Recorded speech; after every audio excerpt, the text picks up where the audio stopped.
Want to give a quick shout out to the flagship sponsor of David Talks Buffs and David Talks Broncos YouTube channel, and that is Profit X, America's #1 sports prediction market. This is peer-to-peer sports prediction where players play against each other, like you and me, instead of a sports book versus the house.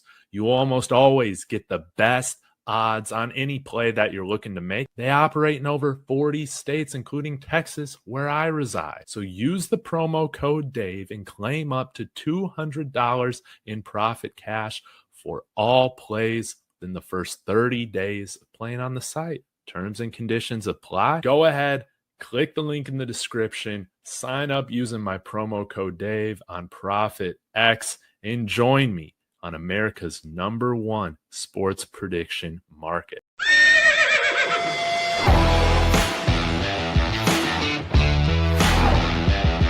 bless Bo Nix. That's a sacrifice. He's grabbed and he's going to be sacked.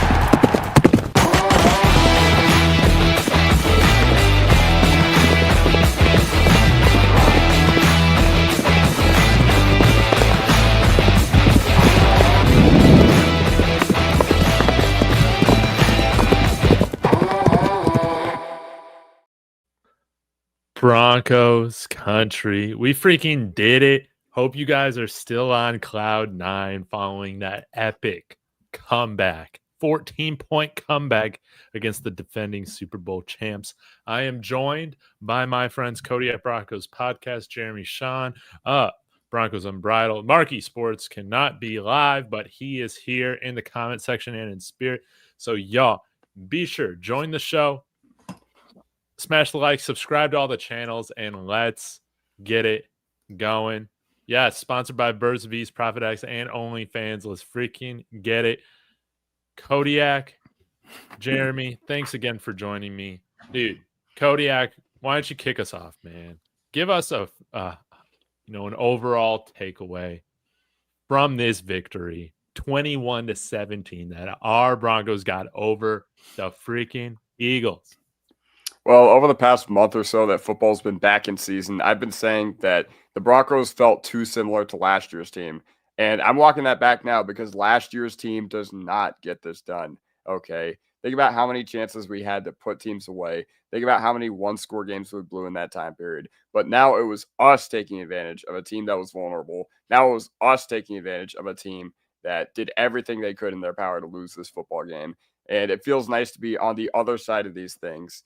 Bo Nix, legacy game, one that could really change his trajectory as the Broncos franchise quarterback. And Sean Payton, absolute masterclass up there in Philly. Well said, Jeremy. Man, how good does it feel to out-eagle the Eagles? You know what I'm saying? Like, this is what they do. This is how they're a Super Bowl champion. And to go into their house and take care of business in the clutch and then shut them down.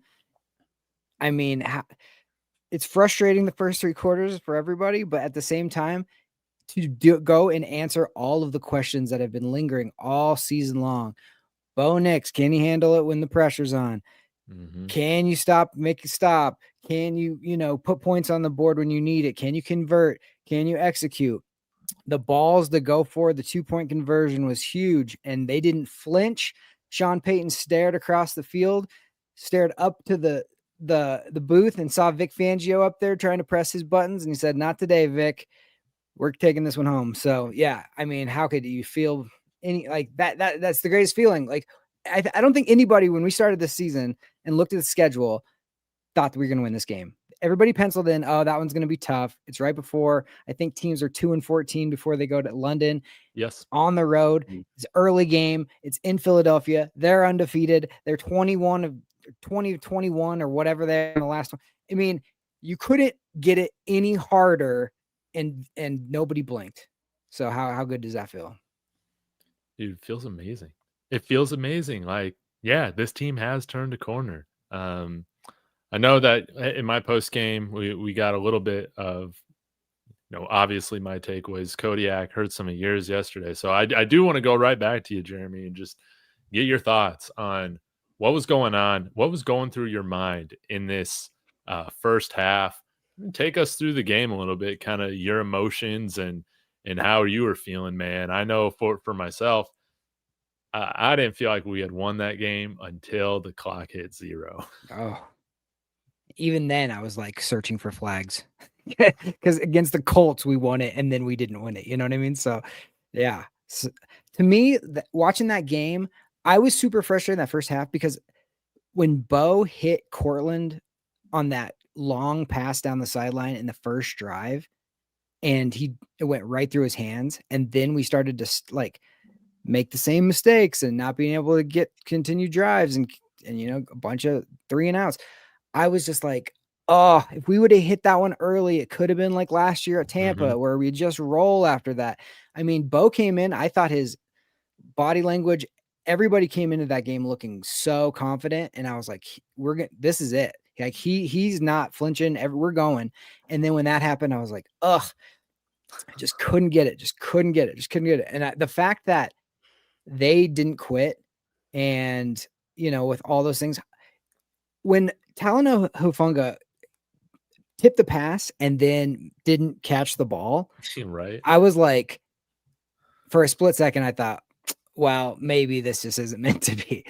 But then what happens? The next play, that was a second down. Next play, Benito makes a huge sack on third down. They punt. And then that is the end of the third quarter where we start that drive that gets us the touchdown. And once we finally ran the ball and executed, I think that momentum started to feel. Even Tony Romo said, I think they are starting to feel it a little bit. He could tell by the energy. So, once we did that, it was just like, thank goodness the defense, did their part throughout. They didn't give up.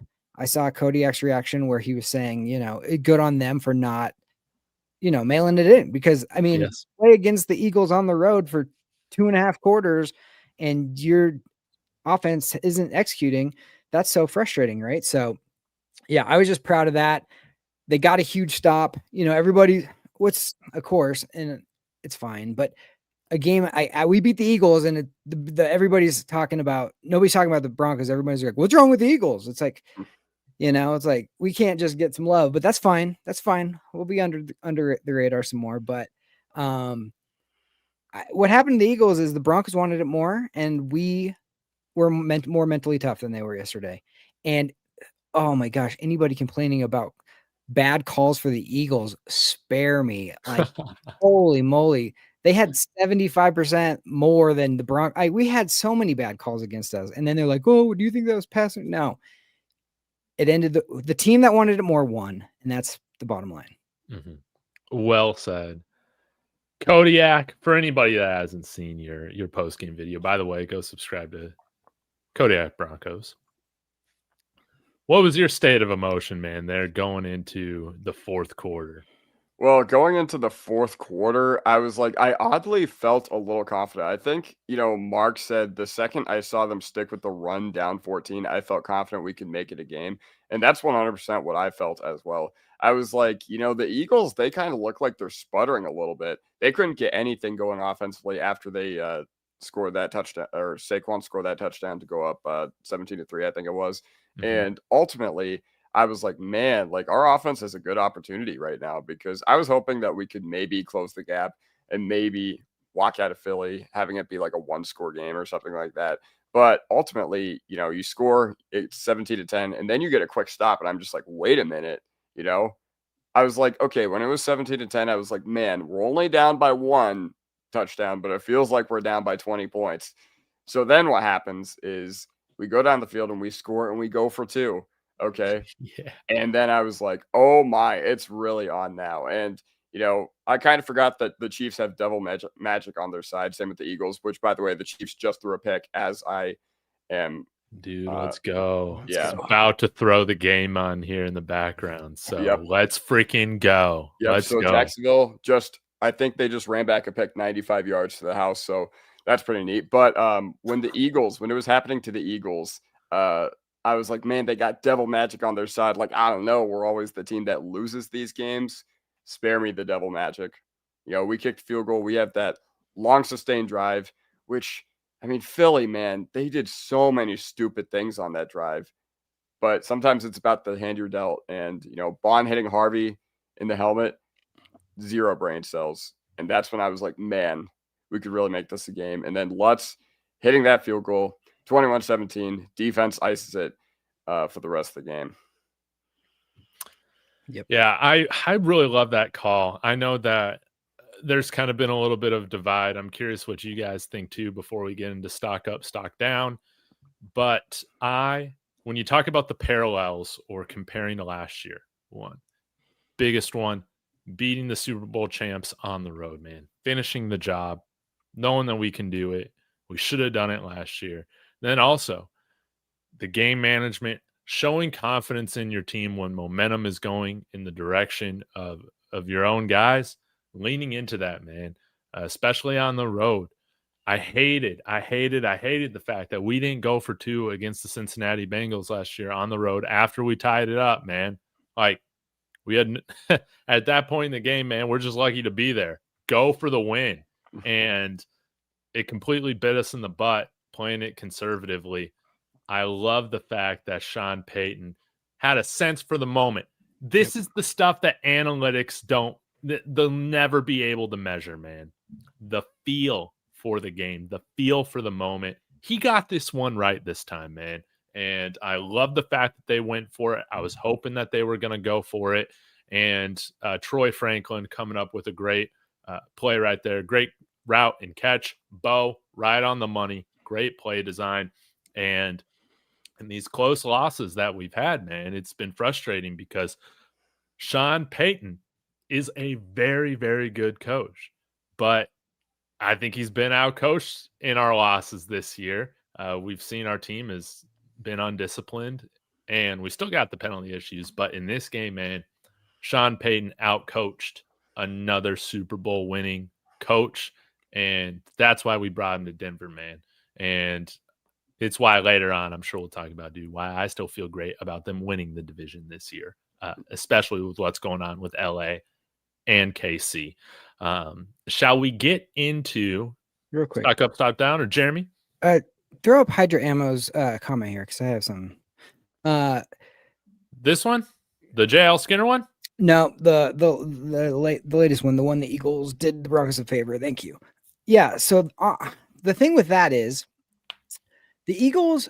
This just goes to show you about they were complaining going into the game about not getting enough touches for this guy or that guy, and they don't unhappy. This is where a cohesive team that everybody like is playing for each other and not being selfish makes a difference, because their offensive coordinator had to now go away from the best running back in football to try to get these guys more touches and make everybody happy. And it was working for a while. Like, they were up for 2 touchdowns, right? But by the time we started to get our stuff together and we put the pressure on them, they were now in a different mode. They gave it to Saquon, I think, one time after we had scored that touchdown to cut it to 7. And DJ Jones made an unbelievable tackle on him for no gain. And then they had penalties. So they were never in a position to really feed him after that. Mm-hmm. And that just, but that, you're right. It goes to show you how if you just trust in what your team is all about and what you're doing. Like, the biggest moment for me was when Courtland Sutton made that catch on that last drive when we're trying to go up at least 4 or more. And he made that 3rd and 6, like 50-50 ball where Bo and the whole Broncos sideline was so fired up. And it just goes to show you, like, those guys aren't playing, but that's their boy and they're all in, and they came to win a game and they don't care about anything else. And I just love the fact you could tell Sean Payton when that ball got, was incomplete for the last thing, he almost like got emotional. He did it so bad he could taste it. He was telling them this whole week, we're going to come and we're going to win this game, and then we're going to fly to London, and that's what we're going to do. And he did it. So I just want to say, like, even though the Eagles are the champs, the chemistry of the team is not where it should be right now, and our chemistry is where it should be. Yeah, wonderfully said. Wonderfully said. And I totally forgot that I need to ask you guys about that call in the moment. Like, I take it then, Jeremy, you like that call for them to go for 2? At the time, I was like, holy crap, I can't believe he's doing this. But at the same time, on the rewatch, Bo was so hot right then. I mean, he Yeah. was going bang, bang, like sticking that guy's chest. Like he was just on fire. That 3rd and 15 that he picked up after that bullcrap offensive pass interference Yes. was like arrival time. Like, Yes. I'm sorry, but that was the throw where you're just like, I'm trusting 100% that Cortland and I are on the exact same page. I'm throwing it before he comes out of his break, and there's nothing you can do about this if he executes it right. And then he breaks tackles and goes down the line. And then Evan Ingram, welcome to the Denver Broncos. Welcome to Broncos country, Evan Ingram. Because like you make plays like that, you're gonna, we'll love you forever. So that back to back, those 2 plays, and then Sean is like, push it. You know what I mean? It's like you're hot at the craps table, push it again. We're rolling right now. And Bo had said that they had repped that play for a couple of weeks. And all that play is Troy getting the one-on-one you want, and Troy saying, I bet Troy's faster than your guy to give you a jab and then beat you to the stick. And all Bo had to do was just go to the right and throw it. And he stuck it he couldn't have handed it off better than that. And yeah, that's confidence in your team. No doubt. Before we move on, Kodiak, man, what do you think of that call?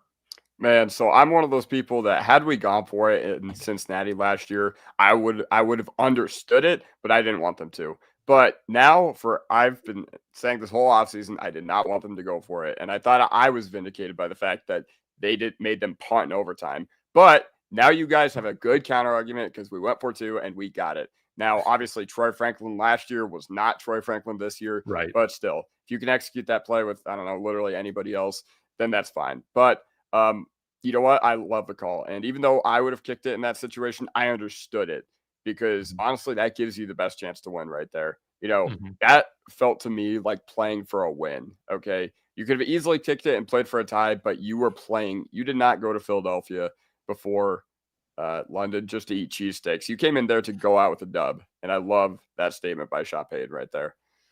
Yeah. How many coaches have we had that just play for the loss? Play for the tie, man. I get so sick of it, man.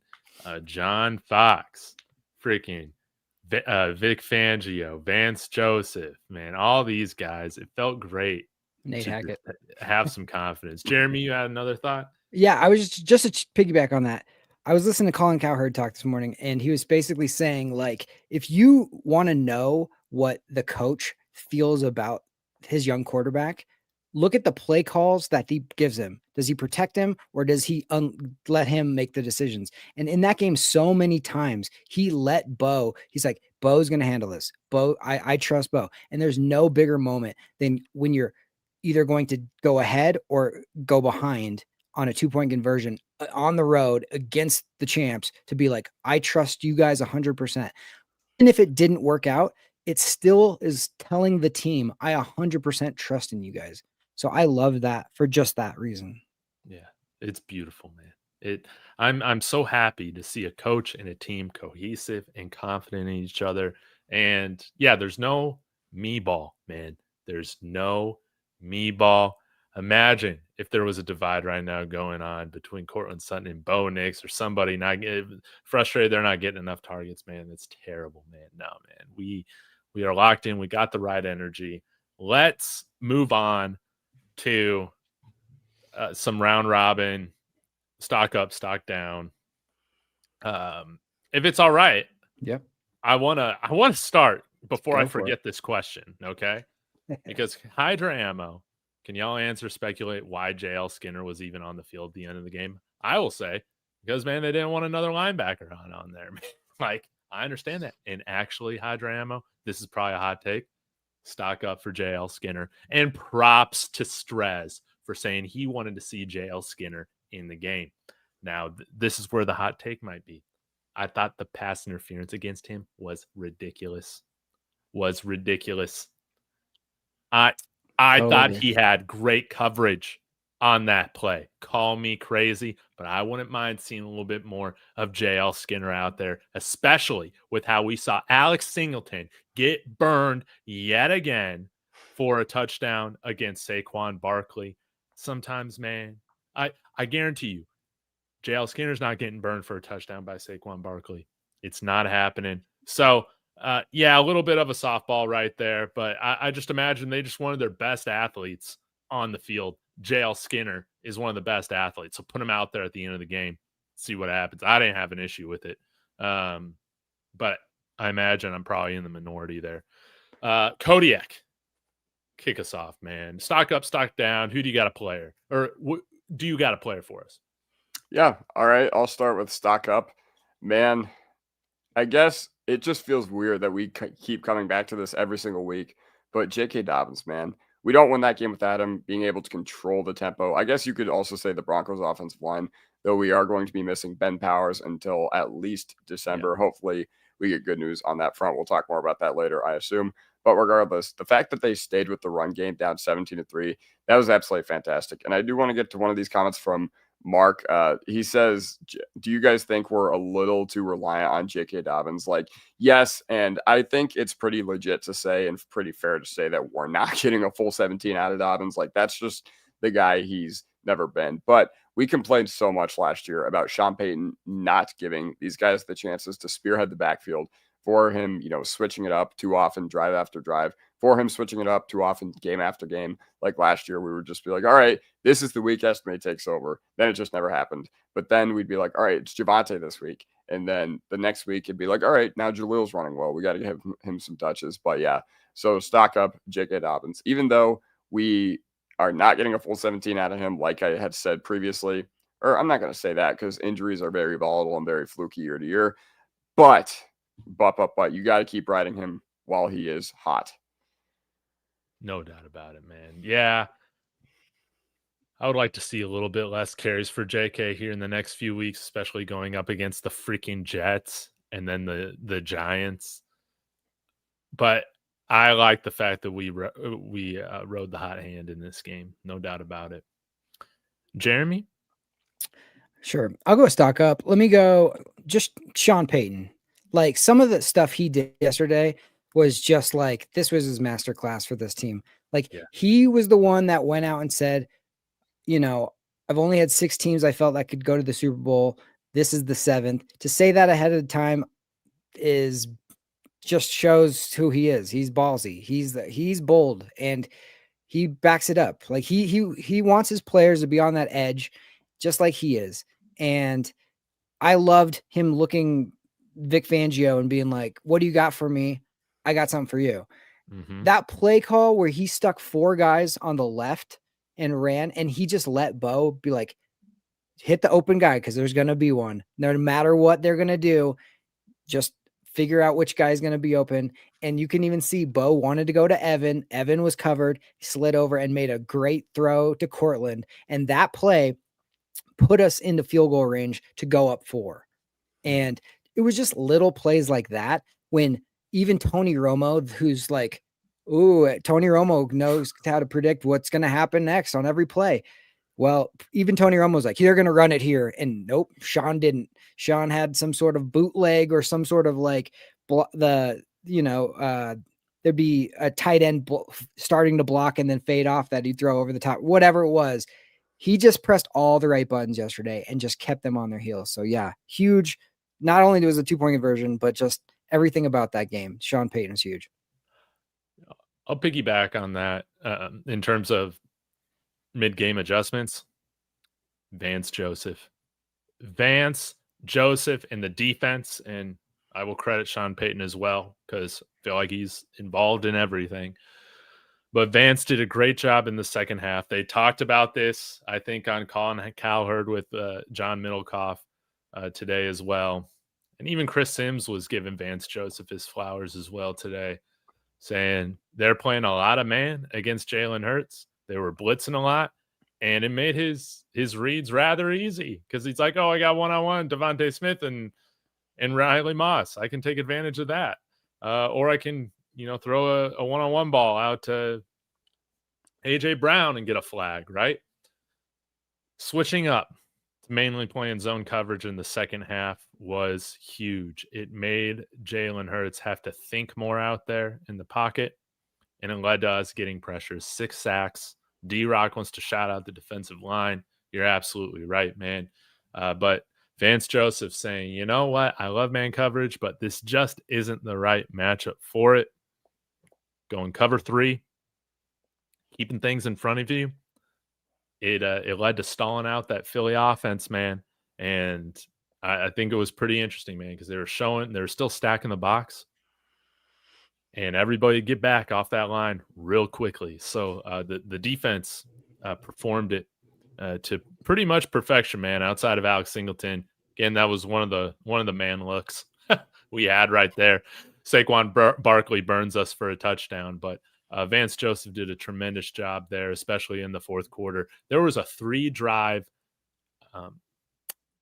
time period where the Eagles collectively had minus 20 yards on those 3 drives in total. Just insanity. So props to Vance Joseph. Kodiak? Yeah. All right. And I do want to piggyback off of that. All right.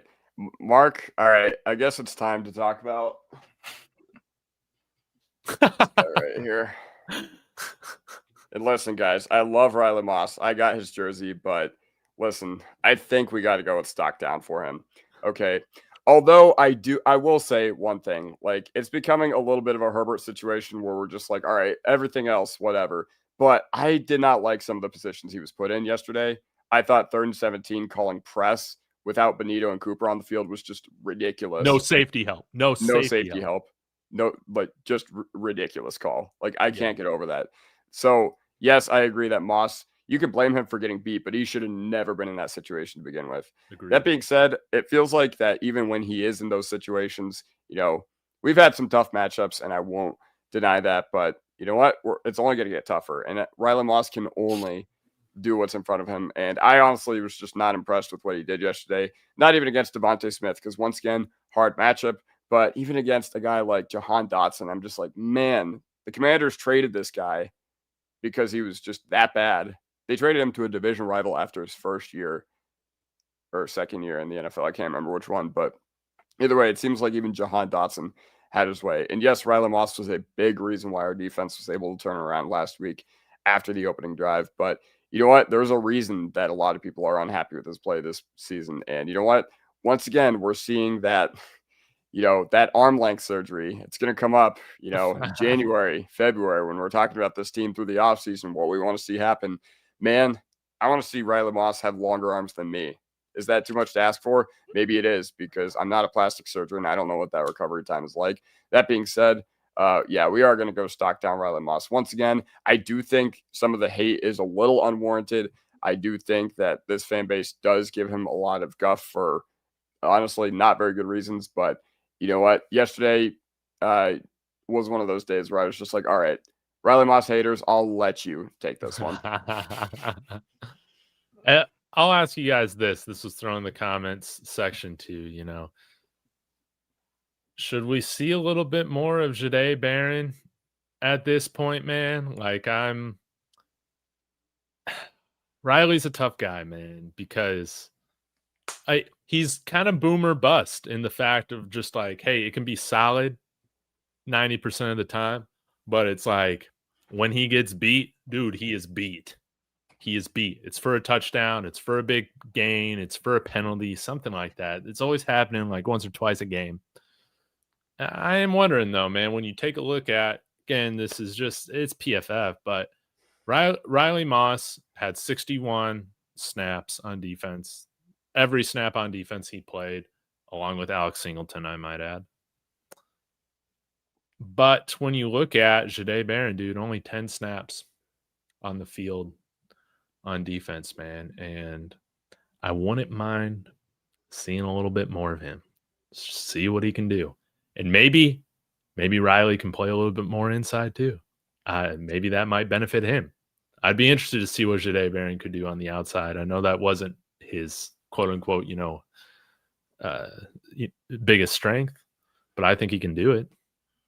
Yeah, I think he can too. And I mean, I would like to see Barron more, because anytime we have seen him, he looks pretty damn good. Like he had that PBU on the Eagles' final drive yesterday, and I was just like, wow, that looks pretty good. But yeah, Again, you could go back to the pick, and like at this point, I'm just like, man, if they're not willing to at least throw him out there a little more, I'm just like, man, I am like most of the fan base. I'm pretty frustrated that they decided to use their first round pick on him. And once again, I did bring up the fact that they sold him to us as like a guy we couldn't pass up. And you know what?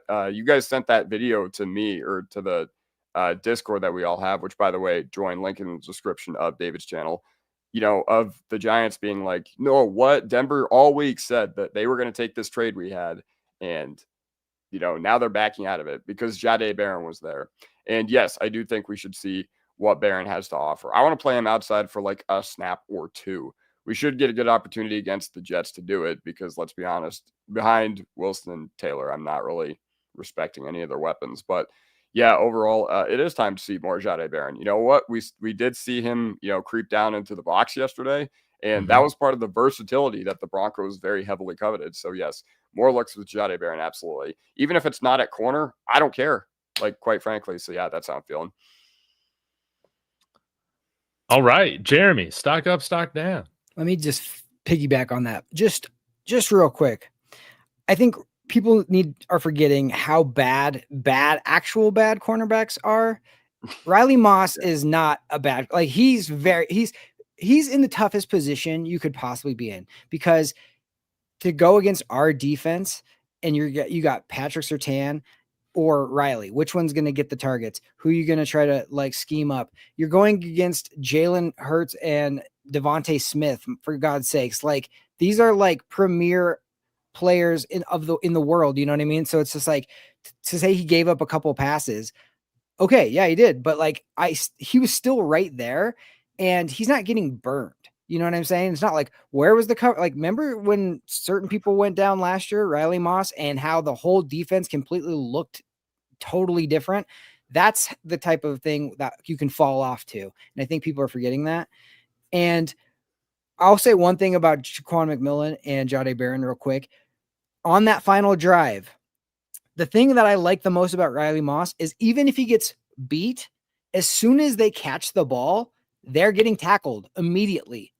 And on that final drive, what happened? They threw to Jahdae Barron, who made a great pass breakup, but in the context of what that game was, that was like a 15 to 18 yard pass play that if he would have just caught it and then got tackled right there, they had no timeouts. That would have killed 20 seconds off the clock. That would have been better for you than the pass breakup.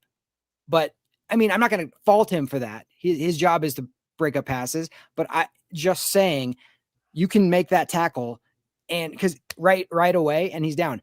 Then later, the one thing you didn't want to give up is somebody coming across the middle, catching it and getting out of bounds. And Jaquan McMillan, instead of just diving on the guy's back as soon as he's about to catch it, he kind of is like looking back for the ball. Whatever. Just tackle him in bounds. Let him catch it, tackle him in bounds, and the game's over. And he let him get out of bounds. And that drove me absolutely crazy. It's situational awareness. And Riley's at least there. So like, I think people are just forgetting how good, you know, or how much the alternative can be bad. So I'm still all on Riley. Riley, you're doing great. And he's just a great tackler. I mean, that's the biggest thing. There's so many guys that if they give up a pass, then they don't tackle on top of it. Just like it drives me absolutely crazy. All right, let me switch here. Let me go. People have said this name. We got to point it out. Well, actually, you know what? I'm going to go offense. Let's do Courtland Sutton. Courtland Sutton to come back off of what I was so frustrated with, that perfect ball on that first drive, but to just bail, like, you know what I mean? Not put your head down, not get like, oh shoot, I messed this up. He made up for it in the end. I mean, it was time after time. Clearly he's Bo's number one receiver, where Bo, if it's third and long, third and whatever, and you need a big play and you're going to one-on-one Courtland Sutton, it's coming to Courtland Sutton and he's going to probably outjump you and grab the ball. So Courtland, you made so many big plays yesterday, even a little yak on that 3rd and 15. I was proud of you for that. Courtland Sutton, huge game. We couldn't have done it without you, bud. Yeah. I love the games he's had this year, man. It's putting to bed all the frustration seems like all these haters have had, man. So I love it. Stock up, man. I'll go with Bo Nix, man. It was an ugly 3 quarters. ugly 3 quarters. But what did we see? No gunslinger Bo Nix, man. I don't like gunslinger Bo Nix. No turnovers. Came close. Thanks to RJ Harvey missing a block, man, right there on Cooper DeJean. But thankfully that was reversed. But Bo, 1 incompletion in the 4th quarter, scored on all 3 of his drives, was absolute money, even in 3rd and long situations, threw the ball with accuracy, and planted his feet, man. When the feet are calm, Bo Nix is going to be great. And we saw him connecting with everybody, Ingram, Sutton, everybody that we've called out. This is the type of thing that instills even more confidence in him moving forward, and maybe it kind of helps him take that step towards making sure that he shows that consistency throughout the game. But again, what made some of the Aqib Talib said this with RK. Go check out their show, No Lie Zone. He said, it's not necessarily as a quarterback, you're not remembered by all the stats and stuff like that. It's, the games you win, the moments you show up or don't show up in. And this was a moment that Bo showed up in, man. And I'm just so proud of him. And let's ride this thing. Let's ride this thing. We don't need him to set records. What we need him to do is lead our team to victories. And we stuck with the run. He wasn't playing hero ball. And we got the win against the Super Bowl champions. Jeremy? Just real quick to piggyback off that. The 1 incompletion we had in the 4th quarter was maybe his best play. It was that where he's going to get blindsided for a sack. He somehow spins out of it and then gets rid of it and dumps it off to the feet of Troutman, which I can't believe they even tried to call that grounding, which is insane. I know. There's 2 people he was right there. In the area, dude. And then Tony Romo doubling and tripling and quadrupling down on it, being like, oh, well, I just feel like he was just trying to not get sacked. Yeah, that's every throwaway in the history of football, Tony.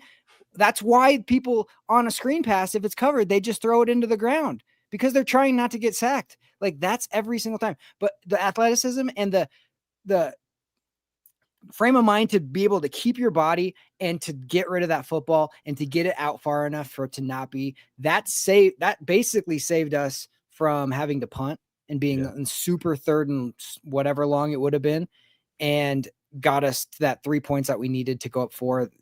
So that was a huge play. So, and then like you said, leadership and Aqib Talib saying that stuff, it reminded me of when we threw that 2-point conversion and they were going to commercial and they had that picture. They had that shot of Patrick Surtain, like going like woo, like going up to Bo on the field, and like when your best player on the team, defensive player of the year, is fired up for your quarterback, that tells you they love this guy.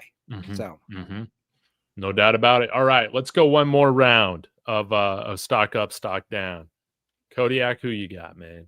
Well, listen, man, like I know you guys were happy that JL Skinner was on the field and you guys said that you wanted to see more of him.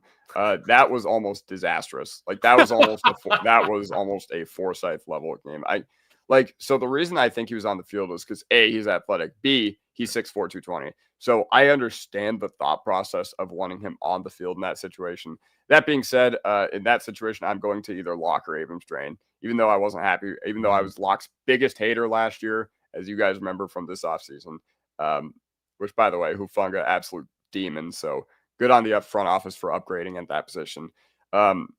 You just can't play with that again. That was this close to being a disaster. I think had they thrown the PI like at the 10-yard line, I think everybody would have understood it, even if we didn't agree with it. I think everybody would have understood it.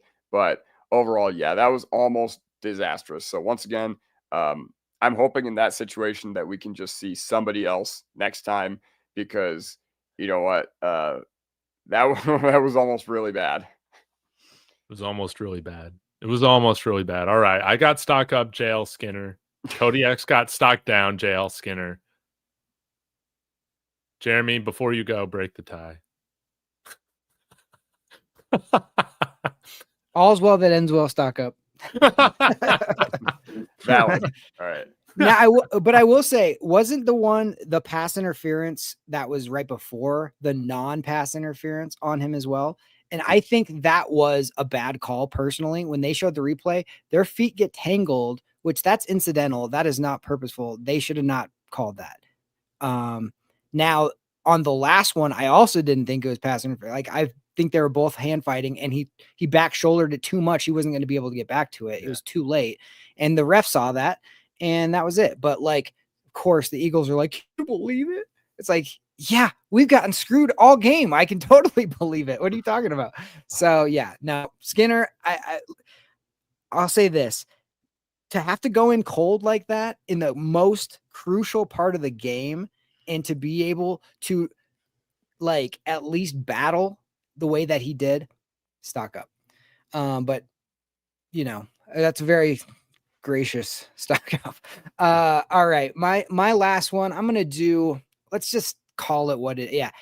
D-Rock. I totally agree. Benito always coming up huge.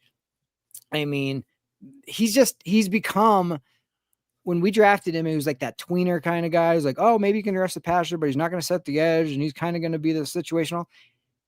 He is a problem for any team that comes against us. I mean, he's got to be their number one concern at this point, even over Zach Allen or Patrick Surtain at this point. He is coming off the edge. He's screaming. You don't know when he's coming, and he's relentless. Some of his sacks come on that second and third effort, and I love that. So yes. Nick Benito, again, just I love it when a player gets paid and then elevates even more and doesn't settle. And that's what Nick Benito has done so far. Telling you, man, he's got a shot to break at least the franchise record in single season sacks this year.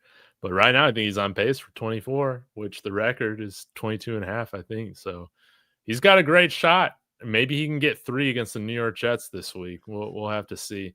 My last stock up, there's not much I want to do stock down, so I'm going with stock up. This is a more of a collective one because I did want to just shout out the whole defense. I don't remember a lot of missed tackles or a ton of like bad pursuit angles. Like the defense was on it, man, when it came to getting the runners down. And I love the fact that coming into this week, nobody said anything stupid about the tush push. Thank God. All the defensive players were incredibly respectful of it, regardless of how you feel about it. I personally don't think it should be banned.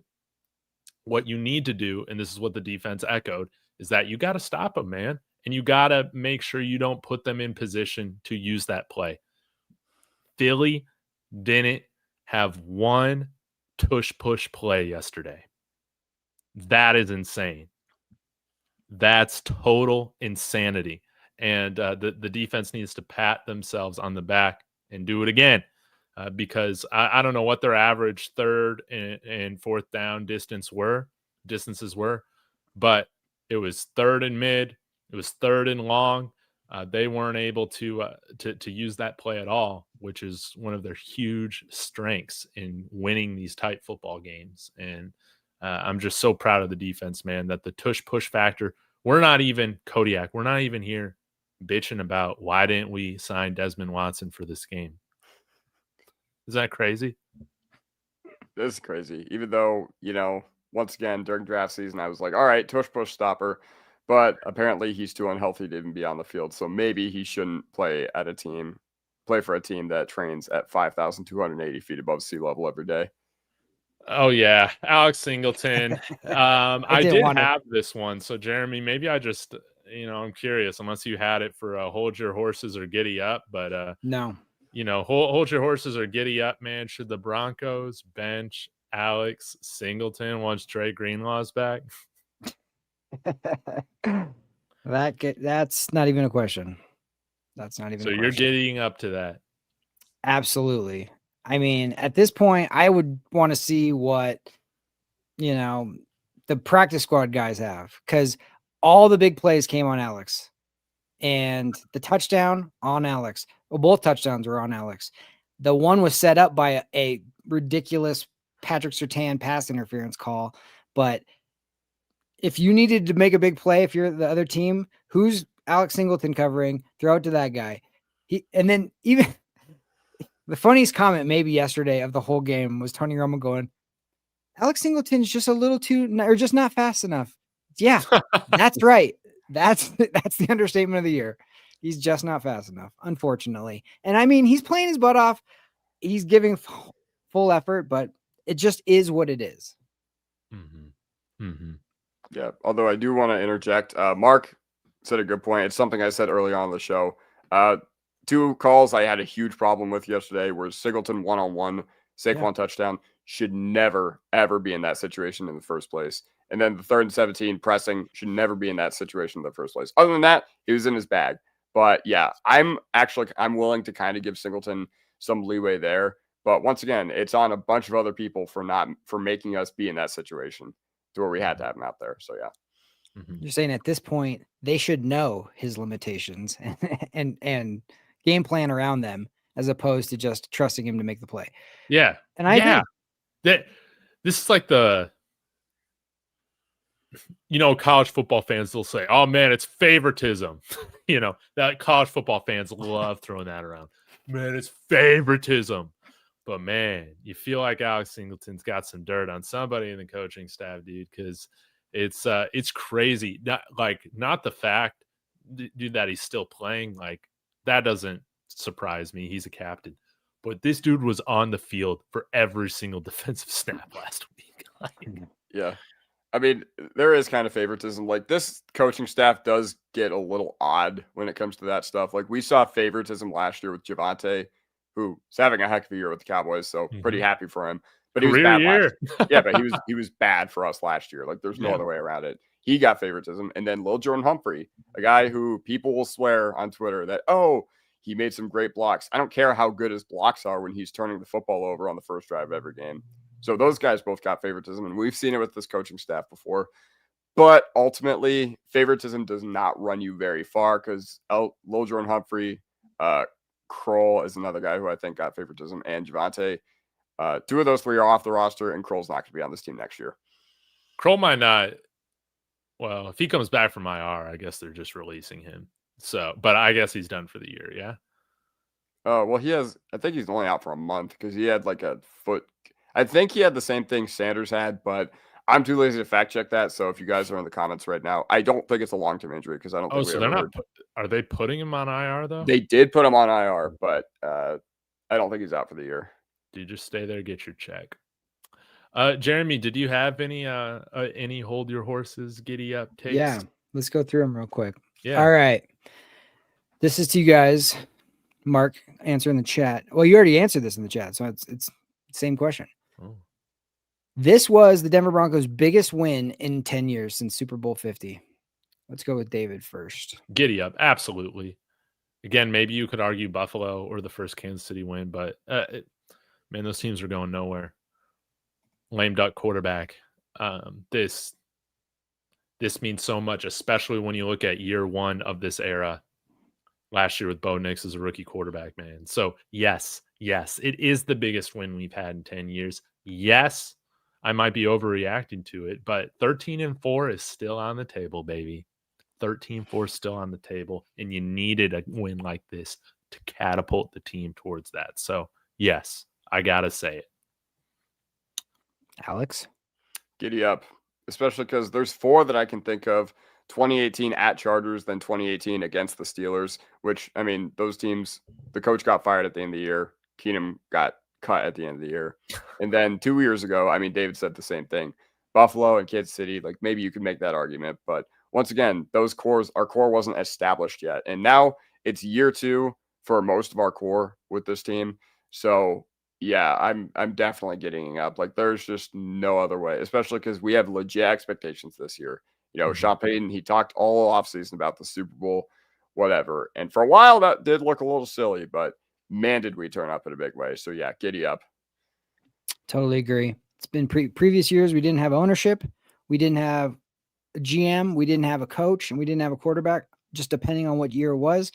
And now that we have all of them, and Sean gives you the expectations, sets the expectations so high, and then to go and back that up and to do all the things that everybody said you couldn't. You haven't beaten. Who have you beaten? How's it this? How's it that? Da, da, da, da. Your quarterback. Da. To go in and just make that statement and be like, nobody can say anything now about anything. And this is the type of win that can give you confidence no matter what situation you're in for not only this season, but multiple seasons down the line. Because you go, I remember when we were down 2 touchdowns in Philly and we came back and won. Like when you start doing those types of things, when you're 1-112 in games on the road where you're down 2 touchdowns going in the fourth quarter and you pull that off against the best team in the league or, the Super Bowl champs, whatever, it doesn't get any more confidence than that. So totally agree. That was the biggest win. Second question here. Let's go. This game proves the Denver Broncos are a bona fide contender. Let's go Alex first. Giddy up. Like, for all the faults that we saw with this team for the first month of the season, we didn't look that great against Tennessee. We dropped 2 that we really should have had against Indianapolis. And then a lot of us were wondering, like, man, is this team really for real? Like, are they really going to hit their stride? But I think you never know what a game like this can do for a team's confidence. So now we go into a stretch where our opponents for the next 5 games are a combined 6-18. So I think we're just going to completely beat the brakes off of our next 5 opponents. And yeah, we'll reevaluate in 5 weeks from now, 6 weeks from now. But yeah, overall, that's how I'm feeling about this team. And I think they know it too, inside Dove Valley. Mm-hmm. Giddy up, man. This team should be favored to win the AFC West. That's how I see it. You saw Omarion Hampton going on IR today for the Chargers too, man. Really? Same things always happen for the Chargers. Everybody's always getting hurt all the time over there, man. Jim Harbaugh has not changed that one bit, probably because really physical style over there. But yeah, Broncos. I look at their team. We got a couple weak spots at inside linebacker and at center. I think some of those could be mitigated by the end of the year. I would love, again, Dre Greenlaw coming back. Hopefully he comes back, but I wouldn't mind another win now move with one of these day 3 picks for a guy that can come in and help contribute, man. This is a team that, again, I'm not expecting them to win the Super Bowl because of their lack of going through the gauntlet in the playoffs. But this is a team that I absolutely, especially after a win like this, I'm back on the train, man. This team looks like an AFC West champion, man. And I don't know what else to say. I got to say it wearing these orange glasses. They look fantastic. And yeah, Kodiak pointed out, these are teams, man, we should throttle. And we've never had an issue throttling the teams that we need to throttle. Yeah, totally agree. I mean, if you look at the contenders in the AFC, you have obviously the Chiefs, who the Broncos are not scared of.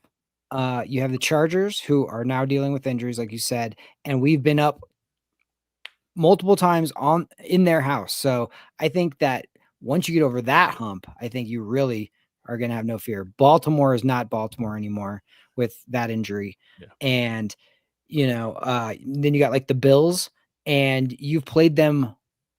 You beat them like 2 years ago, and then you saw them in the playoffs last year, and you should have been tied at halftime in that playoff game.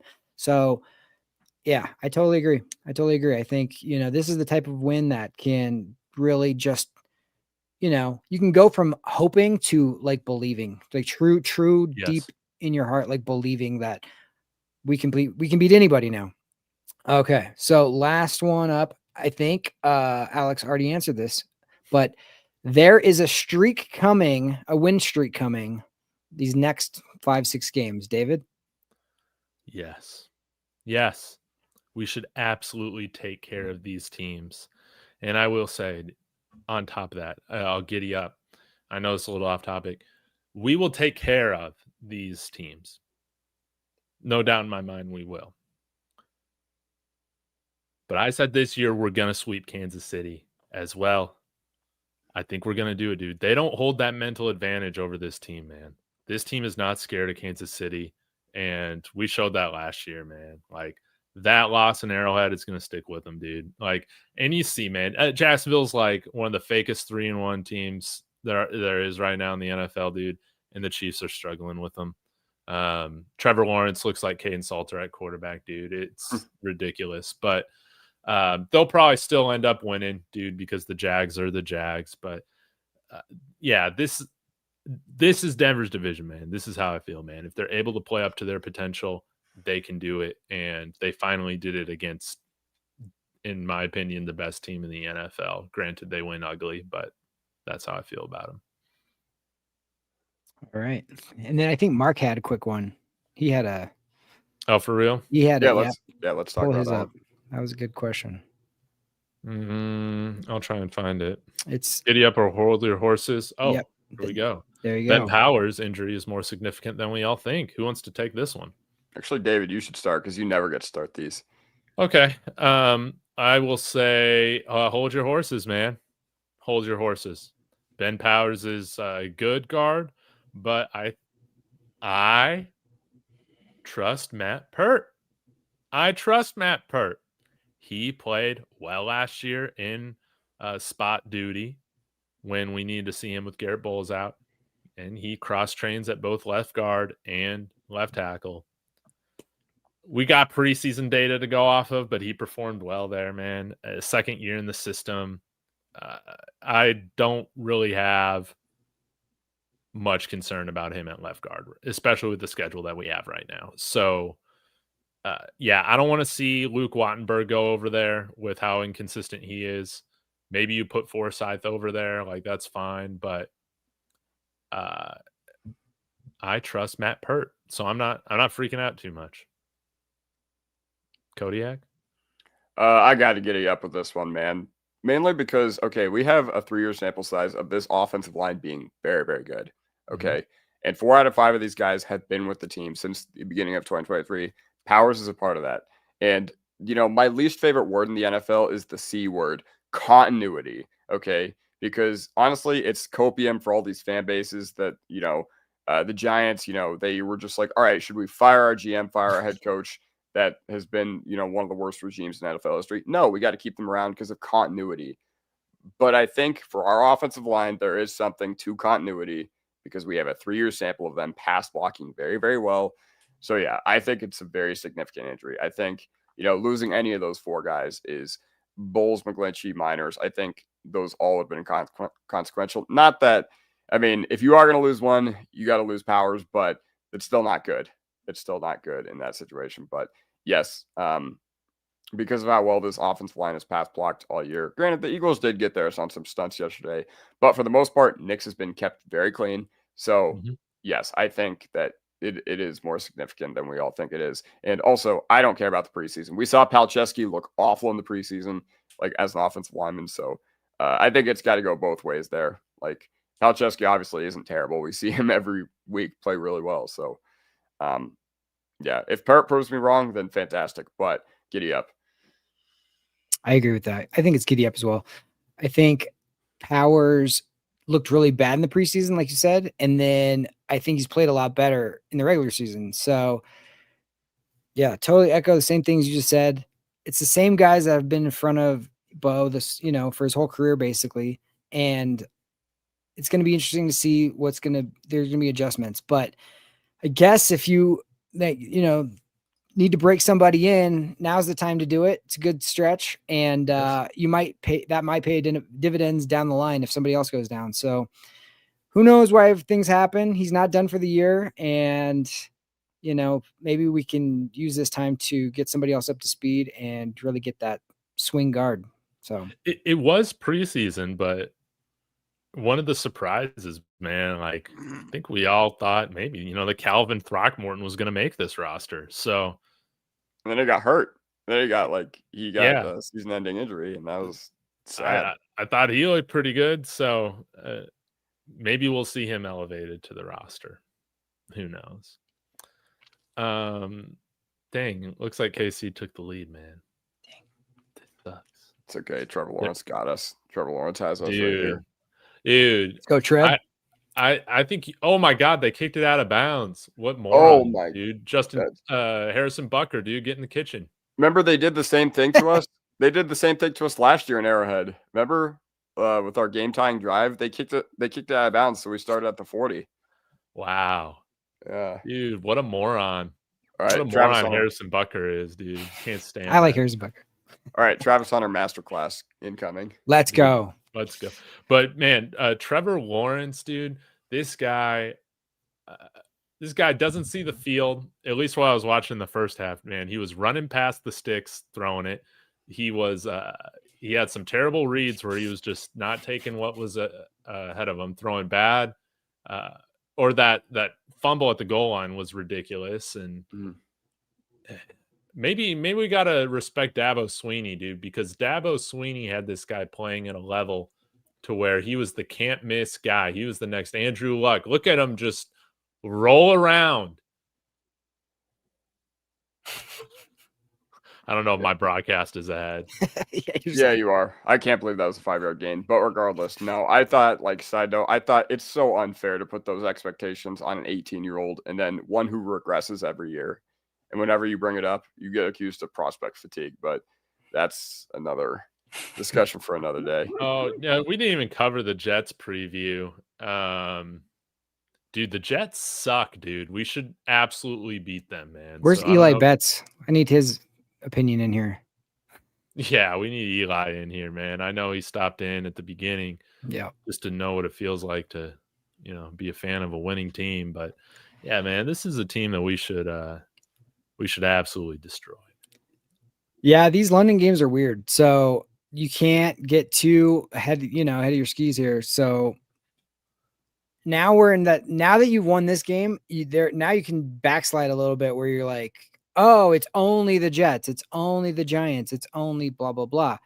You cannot take that mentality. You have to go out and earn it every single week. I think this team is made up of the right people, the right stuff. I don't think Bo and those type of guys will do that, but you have to guard yourself against that because winning football games in the NFL, I don't care who it's against, is hard. And, not many games end up like that Bengals game. So you have to go in, take care of business. Go get yourself a bunch of English fans this week, go show them what's up and show out.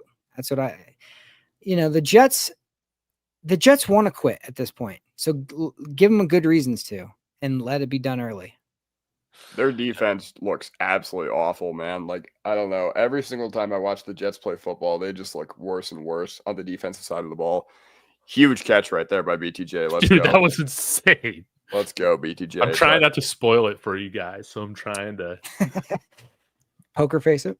Yeah, trying to poker face it. But it's looking like Markey is going to do a show with Eli this week to get his thoughts on the Jets. And go follow the New York Jokes, by the way. They're my favorite Jets channel. It's a son and father, and they film their reaction to the games every week. It is amazing, and they were hilarious in the game yesterday, man. But it's yeah, man, just the New York Jets, man. We know what Justin Fields is.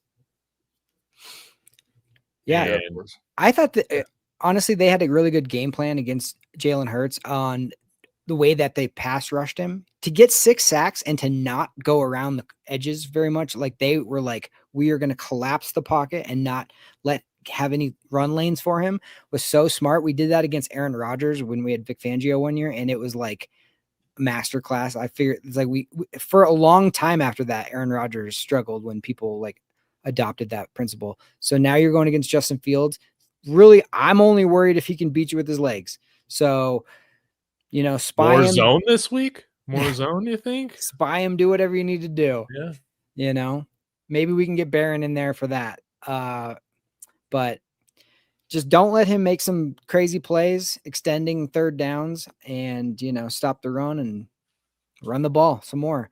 J.K. Dobbins, like you guys have said, has been one of those signings where you're just like, man, I was happy we got him. And now I'm like, just please let this continue, because he's just steadying the ship right now, like so much. Even on little plays where it looks like he's going to get 1 or 2 and he ends up getting 5, you're just like, oh, that's huge. That's huge. I think he just has the right mentality for this team as well. And he loves being a Denver Bronco, which I love. He's like, I've been in Baltimore. Obviously, he was with the Chargers, and he's just like, the Broncos country is the best I've ever, been a part of. So I just love that. Dude, he's like the anti Melvin Gordon, dude. Melvin Gordon was like the Oh, last running back that we signed that like had some cachet, I feel like, with in the NFL. Former Charger as well, but man, this guy's like so different, dude. And this is the kind of stuff with Trevor Lawrence that drives me insane, dude. Had to use their last timeout with 44 seconds left because this guy's not looking at the play clock. This guy had how many delay games in the first half I saw, dude? This guy is not aware. No, they didn't even get the timeout off. It was a flag. It was a second and 15. Now it's 2nd and 15. Jags are gonna jag. Oh yeah, this is total Jags time right now. Couple of jag offs. But go ahead. Either way, so if you guys remember, like I think the turning point of the Sean Payton era for us was against the Chicago Bears, was when Justin Fields was absolutely dunking on us in the first half of that game in Chicago. Yeah, and then I was like, what is this? But we turned it up, and that was Benito's first game like starting, I think, because he got 2.5 sacks, one of which was a strip sack that either him or Cooper ran back. Can't remember off the top of my head, but that tied the game for us. And then we got a win after we allowed 70 points. So yes, we got to do that for we got to turn back the clock just a little bit. Okay. Got to turn back the clock just a little bit. And once again, the Jets this year, they're putting up a good amount of points, but hey, Darren Moogie, I'm sure he's friends with our entire front office, but let's make sure he does not get his first win of his NFL career as a GM right now. Yeah, absolutely, man. Absolutely. All right, we just got a few more plays left to this game, Jeremy. I don't know if you have the game on too. I don't. So I'm going to live vicariously through you guys. Okay, I'll let Kodiak call it. PI in the end zone, Chiefs. And they should have thrown a flag 2 plays earlier. They should have. So wait, set the stage for me. So Jacksonville has the ball. Jacksonville has the football. It's going to be 1st and goal at the 1. And how much time is left on the clock? 30 seconds. Chiefs have all 3 of their timeouts, but Jacksonville has none. But the Jaguars are down by 4 points, so they're going to score a touchdown right here. And then, assuming all goes well, it's going to be 30-28. Oh, Jacksonville's down 4? Yeah, Jacksonville's down 4, so they have to go for a touchdown. Yeah. Oh, shoot. Okay. But Kansas City is going to get this ball back if Jacksonville gets into the end zone. And they do have all 3 of their timeouts, but we just got to hope. It's going to be an interesting end of this game. Yeah, it's going to be a wild finish, but. Interesting. Yeah, all Trevor Lawrence, don't fumble it here at the goal line. Oh. Did he? Oh, my. I'm sorry. What happened? No. Oh, Did you just blow it? No. The Jaguars scored the worst touchdown I've ever seen. Oh. Dude, that was the I don't know what's happened ever. There's a flag on the play. Oh, jeez. Oh, man. Holding on the Chiefs. Oh, let's go. I'm surprised. The Chiefs' best player is usually the ref, so. Yeah. Dude, that was Jeremy. That was the ugliest touchdown, as Kodiak said, man. Take us through the play, Kodiak. Yeah, okay, so Trevor Lawrence, he snaps the ball. He stumbles backwards, but he's never down. So then he just gets back up and runs right to the left where there's a huge opening in the end zone. So almost fell on his own feet, and then he ran into like 2 of his offensive linemen. Then he broke a tackle from the Chiefs player. Then got into the end zone. Dude, this guy tripped over his own feet, dude. All right. Yeah. The Trevor Lawrence experience all in one play.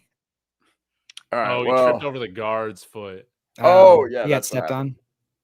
Yeah, I think so. And then that happens. He broke like 2 tackles from the Chiefs and just ran it into the end zone. You're going to see that all over Twitter here pretty soon. So many of these young quarterbacks only do shotgun, and when they have to go under center, they mess it up so much. It's such an underrated part of it where they can't just drop back or just push forward. I'm surprised he wasn't down, but then again, he didn't give himself up, so that makes sense.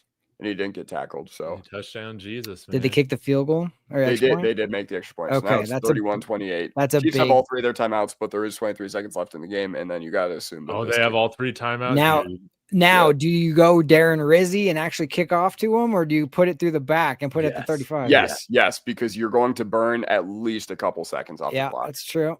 You better have your crap to go. Oh, real quick, Darren Rizzi, stock up. Yes. Finally, a big So much freaking, better. totally a great game by Darren Rizzi. And he was on the sideline, like so wired up. Like, did you see him like talking to Sean right before we kicked that field goal to go up 4? Sean Payton, I think, was telling him, like, these dudes have blocked field goals all season long. We're going to be able to kick this, right? And Darren Rizzi's like, yeah. And then as soon as he kicked that, and then as soon as the kick off, I think we tackled him like, what's his name? The 6th wide receiver who we got from Minnesota. What's his name? Surefield Makes that tackle and they get it at like the 25 or the 20, whatever. Dude, Rizzi was so fired up, and him and Sean Payton like slapped hands, and they were like, you could just tell like these two old guys are just like, we got him right where we want him, you know? So also Lutz 55-yarder. Dude, I didn't see that coming. Like, me neither. it was ugly for like the first part of it. Knuckle in. Yeah. Rizzi with the Riz yesterday, man. I loved how he was like making sure like this did not come down to a special teams blunder, and he got it done. And you know, that was huge. That was huge way to finish. To stick them back after we kicked that field goal, to be like to kick it off to them and have the guts to not give up a long drive or a long return. Huge. Way to go, Sherfield, as well. That was the perfect kickoff, man. It was the perfect kickoff at the end of the game, man. To see us execute like that was great. Especially because week 1 we didn't execute. We had 6 seconds left at halftime, and we let Tennessee just run it all the way back to their like 17-yard line. Exactly. Oh, how could I forget, dude? I think your boy Pat Surtain helped hit that ball. That last pass totally. out of the end zone. He did. He made the play that actually like dislodged it from their like bobbles. I love how the wide receivers fell on top of each other. And then just stayed there for like 30, 40 more seconds. It's like, okay. And like everybody was saying, our best defensive back is AJ Brown, because at one point he like grabbed the face of Devontae Smith and even pulled him back. So I was like, oh, thanks, AJ. Mahomes just threw a pass down the middle of the field, and it hit Hollywood Brown right in the shoulder. He wasn't even turned around. He wasn't even looking for it. Ooh. Wow. How much time's left? 7 seconds, 3rd and 10. Chiefs have the ball at their own 18-yard line. All right, come on, Jags, don't blow it. Yeah, so we've got a bit of a tall task here for Kansas City, but we know that this team has just and the refs can always pull out their damn flags. Yeah. I was surprised there was a throw, I think on 1st and 10 or 2nd and 10, where Mahomes took a shot. I'm surprised that wasn't called flag. Oh, yeah, I think they probably could have called that roughing the passer, and it probably would have been valid. Dude, let's go, man. I was gonna turn the game on, but you know what? It's going good without me doing it. That's right. I'm superstitious. I'm not kind of stitious. I'm superstitious. Well, we got 2 seconds left. Ball on what, 35-yard line or so?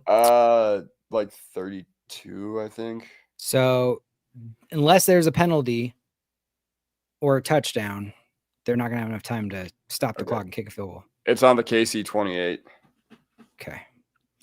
I Mahomes has a big arm, but I think it's hook and ladder time for KC. Yeah.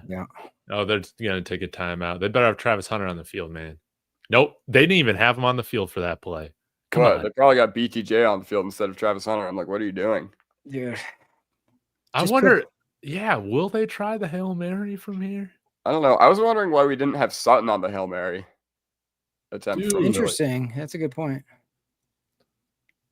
Yeah, maybe he should have been out there instead of JL Skinner. I'll give you that. Roan, what did you miss? You missed that the Chiefs are 2 seconds away from losing to the Jacksonville Jaguars. Going 3-2 to the Jacksonville. Honestly, they fucking blew this game. Oh, sorry. That's probably the first time I've sworn. Buffs and Chiefs blowing 14-point leads, baby.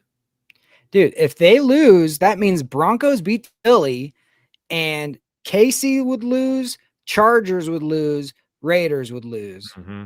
It's a That's perfect a week. great weekend. Oh, dude, why is this guy not rushing the passer? Oh, Yeah, they're dude, literally just. Make the tackle. Somebody make a tackle. What's happening? It's over. Final. Way to go, Jacksonville. Chris Let's Jones go. pissed off, dude. You're not 4-1 Jaguars after Jags. 4-1 Jags. all. Boring. Hey, Wow. Chiefs 0-1 since Taylor Swift released her new album.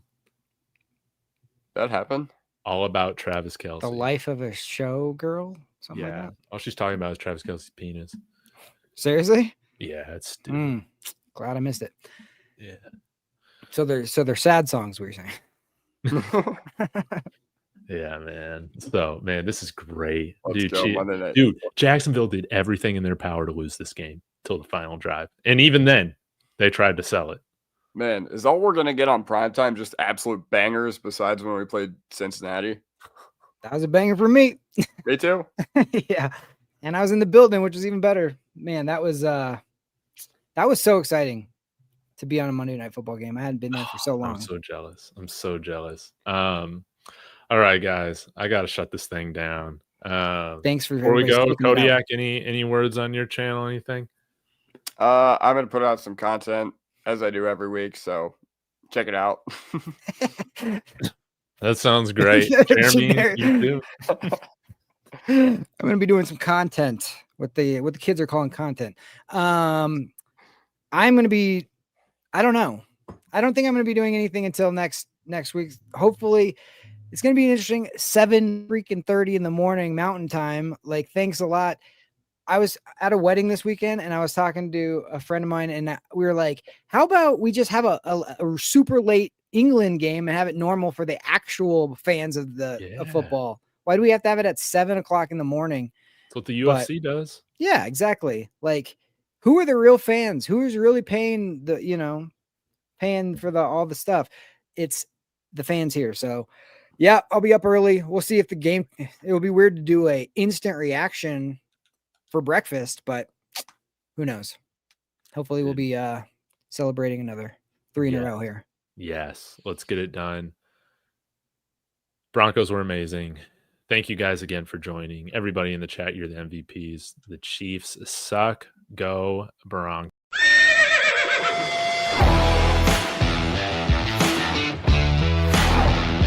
God bless Bo Nix. That's sacrifice. He's grabbed